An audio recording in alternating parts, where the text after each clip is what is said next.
Hey everybody, this is a little series I'm calling Angler Spotlight, and my friend Jason Klass is back here, and I'm going to ask him some questions and he's going to answer them, and it's going to be cool. We are on the South Platte River in Colorado, and let's do it.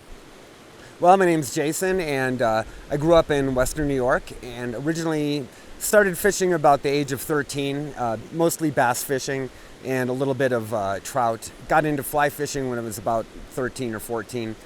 And I grew up fishing the Great Lakes tributaries for salmon and steelhead, some inland trout streams, and moved out to Colorado about 25 years ago. And I've got into Tenkara here about 15 years ago, and I've been doing that ever since. So, I mean, it's my understanding that you were kind of one of the early adopters. I mean, that's how we met, is I became aware of Tenkara Talk, and when Daniel Gallardo brought it over, that was what, 2009 or so? 2009, yep. And like, you pretty much latched on really quick and got really deep into it. I mean, you're sort of one of my early influences. And so what was it like being sort of part of that, like the heyday, if you will? It was interesting because I met Daniel right after he opened Tenkara USA, and literally the year he launched the website. So it was all new for him, it was all new for me, it was new for everyone. There wasn't very much information in English.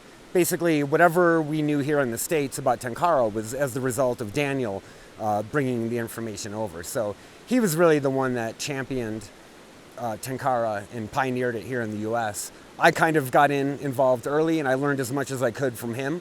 And then I started to learn from other Japanese anglers, and then that's about the time I started Tenkara Talk about a year later.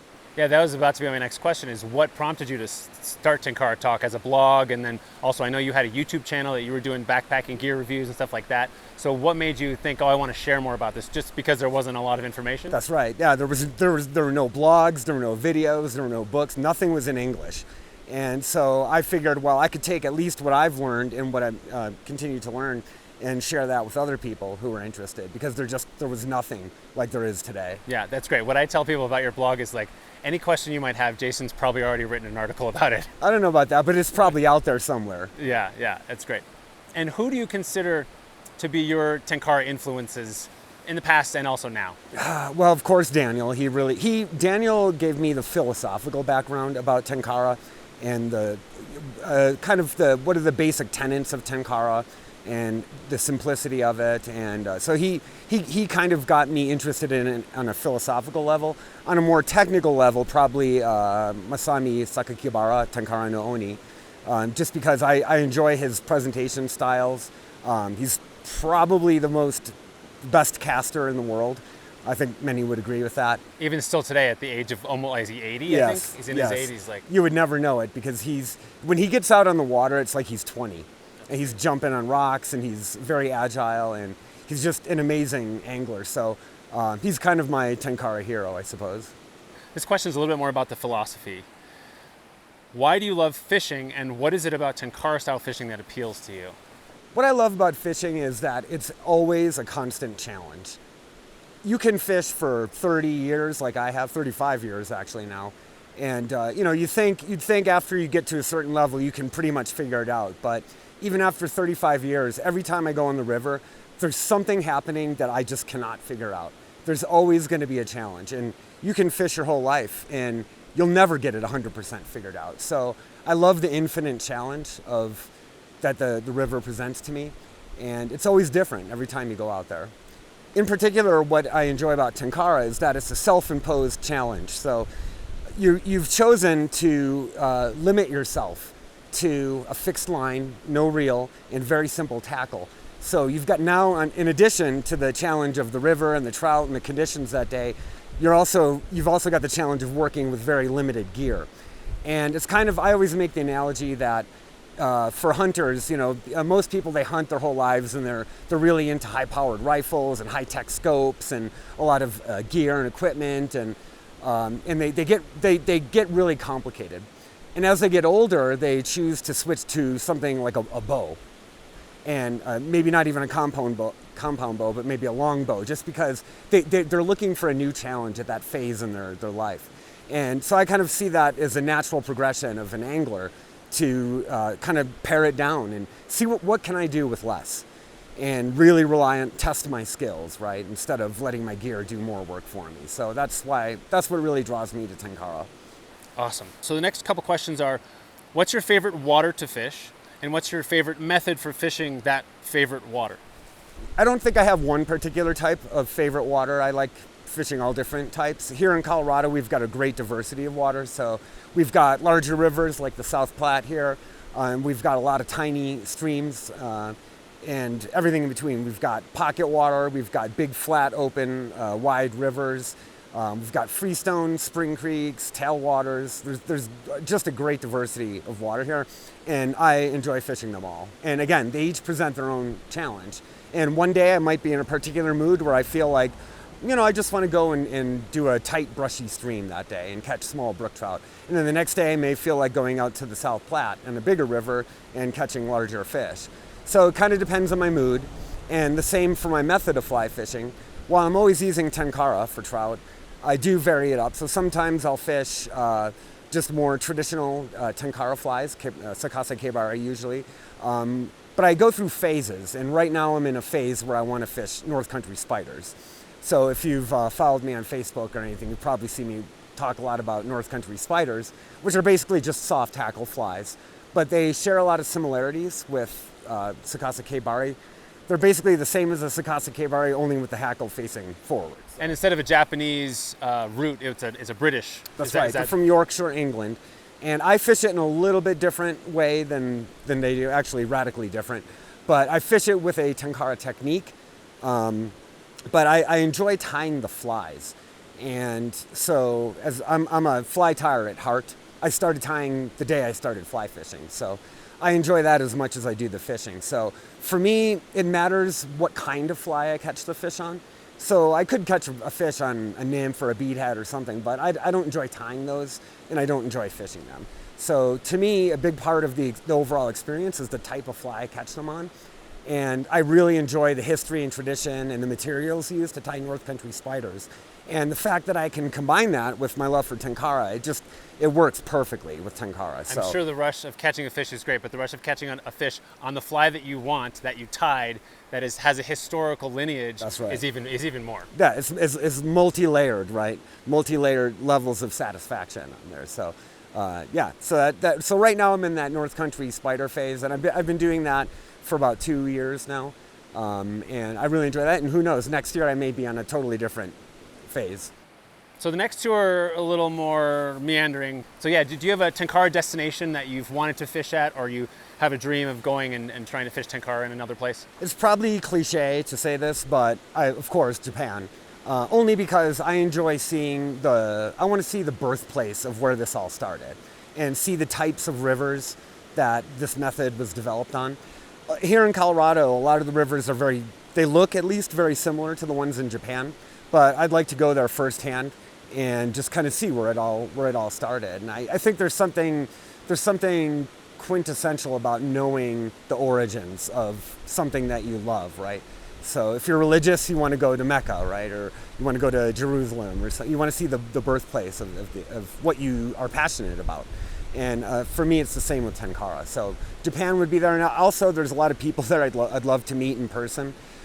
So some of the experts that are out there today, I'd love to go and fish with them and learn firsthand from them. So I think anyone who's into Tenkara probably wants to go there. So, is there a memorable Tenkara story that you can think of that you'd want to share, just for the interest of others?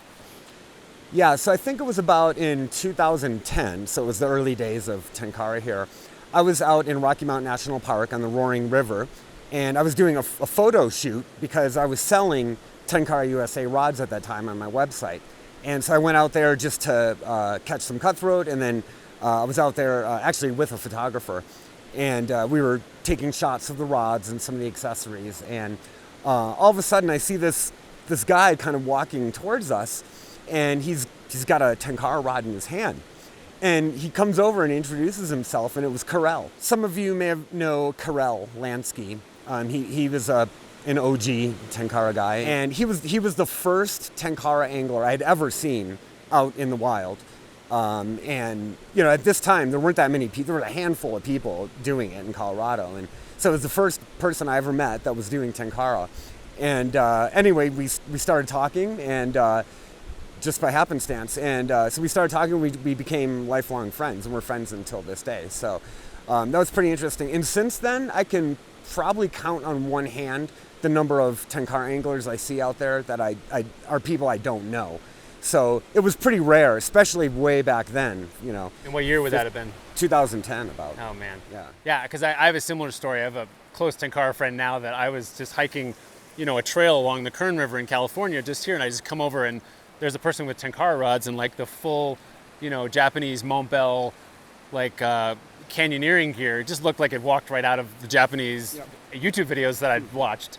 And turns out he lived 2 towns away. And so like, it's really interesting because if you meet another Tenkara angler, it's such a small community that immediately there's some sort of shared experience, or you know the same people, or you travel in the same circles, and you're the same sort of nerdy.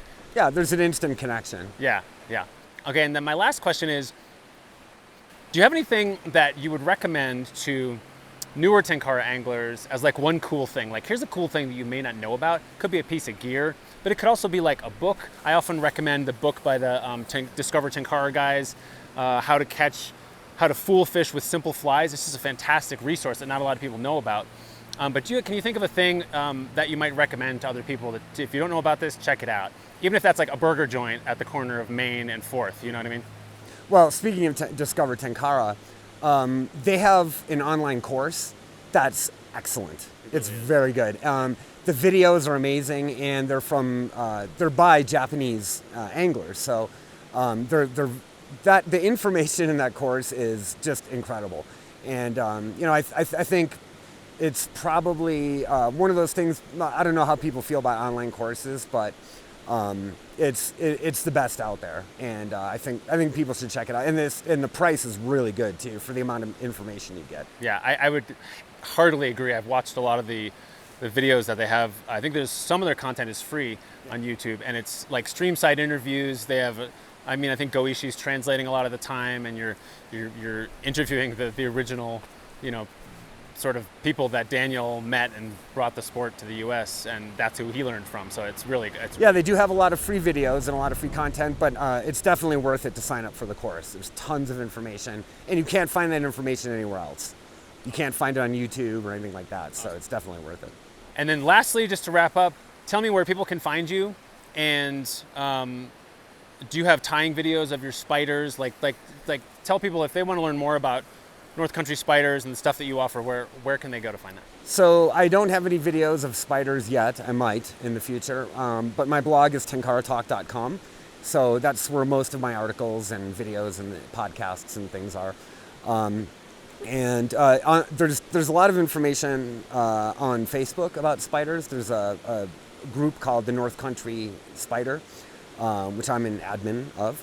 And that's a great group if you want to get started. Tons of the world's top tires from Yorkshire, England. So these are all authentic guys who live in the area where this technique was created. So the North Country Spider on Facebook, that's a good group to join. There's a lot of good books out there on it. So you can just Google North Country Spiders, and you'll find all kinds of books and videos and other resources. Awesome, cool. Well, thanks so much. Thanks for tuning in.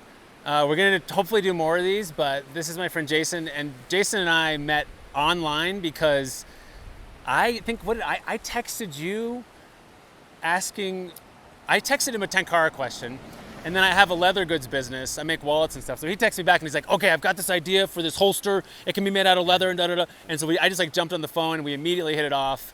And that was, you know, I don't know, 2 or 3 years ago now? Yeah, almost 3 years ago. And this is the first time we've ever fished. I'm from Los Angeles, but I came to Denver. And so, yeah, thanks for doing this little interview.